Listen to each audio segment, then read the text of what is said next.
You didn't fall into a situationship, you built it. Brick by brick, compromise by compromise, you architected your own cage. You tell yourself you're confused about what this relationship is, but confusion is a defense mechanism. Psychologists call it cognitive dissonance reduction through ambiguity preference. When the truth threatens your self-concept, your brain chooses fog. You're not confused about whether they love you. You're confused about why you're still asking, because asking means you don't have to answer the harder question, why you accept breadcrumbs when you're starving. That question has teeth. It bites into the narrative you've built about who you are, what you deserve, and why you keep choosing people who can't choose you back. Confusion is comfortable. I knew someone who spent 11 months in what she refused to call a relationship. He'd text at 1 a.m., she'd answer by 1:03. He'd cancel Friday plans, she'd say she understood. She told friends he was emotionally unavailable, like that was a weather condition he couldn't control. But here's what she never said out loud. She picked him 3 weeks in when he first went cold for 4 days, then came back with no explanation, and she asked 0 questions. That was the audition. You say you want commitment, but let's audit your actual behavior. When they pull back, you lean in.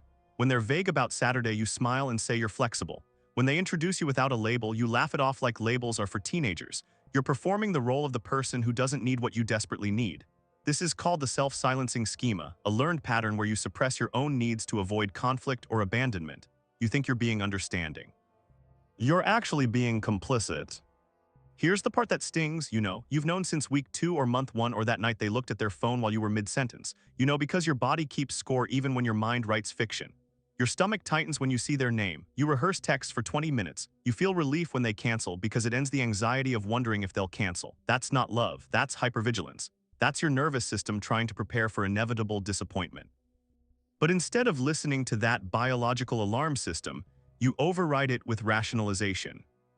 Let's talk about the sunk cost fallacy, the cognitive bias that keeps you investing in losing propositions because you've already invested so much. Economists study it in failing businesses. Psychologists see it in failing relationships. You've spent 6 months, 8 months, a year building this almost relationship in your head. You've memorized their coffee order, met their friends, slept in their bed 17 times. Walking away feels like admitting that time was wasted, that you were wrong, that you're a quitter. So you stay, not because it's getting better, but because leaving means confronting how much you lost by staying. You call it chemistry, that electric pull you feel.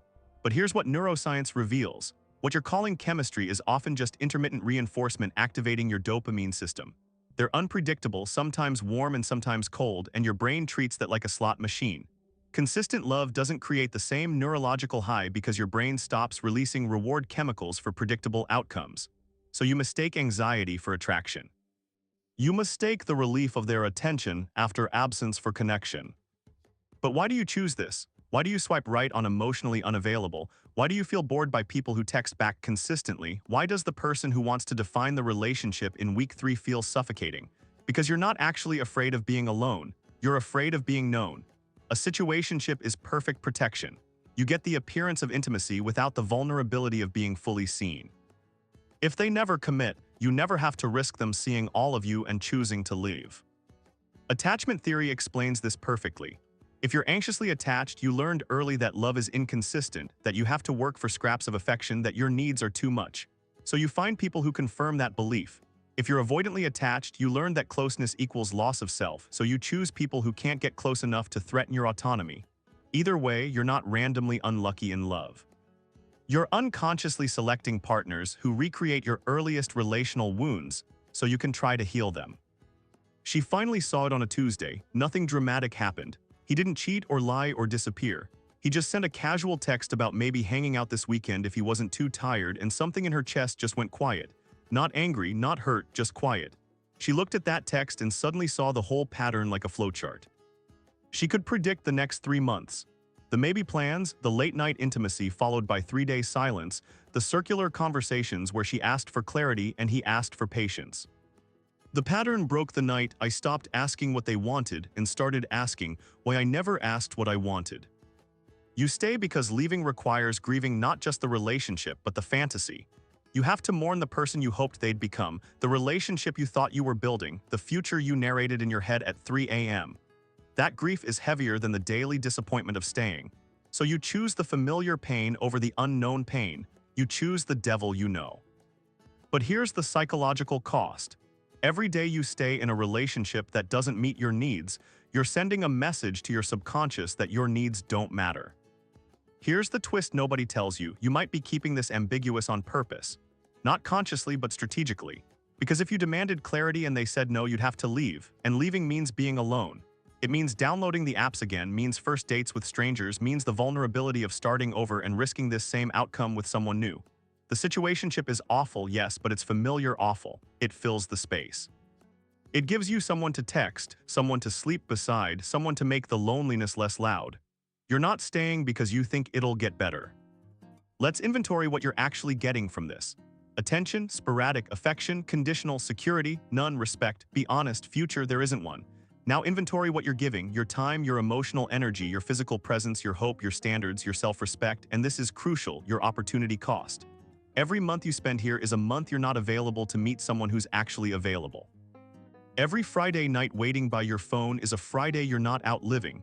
You're spending your finite life waiting for someone to decide if you're worth their finite life. The math doesn't work. It never did. She didn't leave with a dramatic confrontation or a prepared speech. She just stopped participating in the pattern. When he texted at midnight, she answered the next morning. When he was vague about plans, she made her own. When he asked what was wrong, she didn't explain or justify or try to make him understand. She just said she wanted different things and she hoped he found what he was looking for. No anger, no tears, just withdrawal of participation. And what shocked her most wasn't his reaction. He barely fought for her, it was her own relief.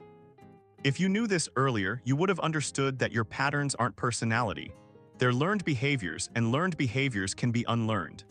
You would have seen that choosing emotionally unavailable people isn't bad luck. It's a compulsion that keeps you safe from the terrifying possibility of being fully loved and having to believe you're worthy of it. You would have recognized that every time you tolerate less than you deserve, you're not being patient or understanding. You're confirming a belief about yourself that was planted long before you met them. 3 months after she left, someone asked her to coffee. Not to hang out, not to see what happens to coffee with a specific day and time, and her first instinct was to feel trapped. Her nervous system, trained on inconsistency, interpreted clarity as pressure. She almost said she was busy, but she caught herself performing the old script and she just sat with the discomfort instead. She went to coffee. He asked questions and remembered her answers. He texted when he said he would. It felt boring, then it felt foreign, then slowly it felt like respect. You created your situationship by silencing your needs, accepting crumbs, mistaking anxiety for chemistry, and choosing the familiar pain of waiting over the unknown risk of being chosen. But here's the freedom in that responsibility. If you created it, you can uncreate it. Not by changing them, you can't, but by changing what you're willing to tolerate, what you're willing to call love, what you're willing to accept as enough. The most radical thing you can do isn't demand they commit. It's commit to yourself. This will feel wrong at first. Your body is wired to seek the familiar, even when the familiar is harmful. You'll miss them not because they were good to you, but because withdrawal from intermittent reinforcement is neurologically similar to withdrawal from substances. Your brain will offer you 100 rationalizations to go back. Maybe they'll change, maybe you overreacted, maybe you're being too picky, maybe this is as good as it gets. That last one is the lie you have to stop believing. You will have to grieve, not just them, but who you were when you accepted less than you needed. You'll grieve the time, yes, but also the version of yourself who thought love required suffering, who believed patience meant endurance, who confused self-sacrifice with devotion. That grief is necessary. It's the price of transformation. On the other side of it, you won't be the same person who tolerated breadcrumbs. You'll be someone who knows their worth isn't determined by someone else's inability to see it. You'll choose differently because you'll be different. The pattern doesn't break when they change. You created this. Now create something different. Subscribe if you're finally ready to see your reflection clearly. If this video resonated with you, hit subscribe. Uncomfortable Truths releases new videos every day on personal finance, psychology, relationships, and mindset, and more. Turn on notifications so you never miss one. The truth is uncomfortable, but it's always worth it.